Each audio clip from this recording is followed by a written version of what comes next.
ভারতের মার্কিন দূতাবাস সামাজিক যোগাযোগ মাধ্যমে জানিয়ে দিয়েছে, সন্তান জন্ম দেওয়ার উদ্দেশ্যে যুক্তরাষ্ট্রে যেতে চাইলে সেই ব্যক্তির পর্যটক ভিসা বাতিল করা হবে। মার্কিন কর্মকর্তারা যদি মনে করেন আবেদনকারী কেবল শিশুর জন্মের জন্যই ভ্রমণ করছেন, তাহলে তার ভিসা প্রত্যাখ্যান বা ইতিমধ্যে মঞ্জুর ভিসা বাতিল করার ক্ষমতা থাকবে।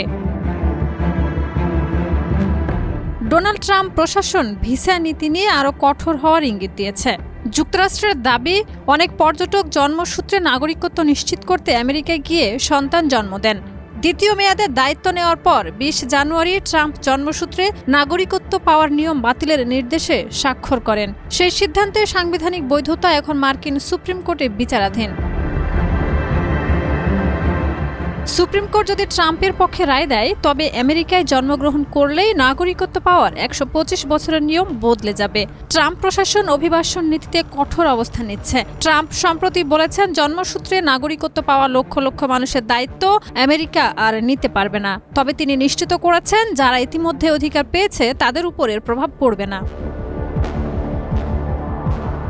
এই উত্তেজনাপূর্ণ পরিস্থিতির মধ্যেই 11 ডিসেম্বর টেলিফোনে কথা বলেন ভারতের প্রধানমন্ত্রী নরেন্দ্র মোদী এবং প্রেসিডেন্ট ডোনাল্ড ট্রাম্প। বিশেষজ্ঞদের মতে, একই দিনে ভারতের মার্কিন দূতাবাসের ভিসা সংক্রান্ত সতর্কবার্তা প্রকাশ বিষয়টিকে আরও তাৎপর্যপূর্ণ করে তুলেছে।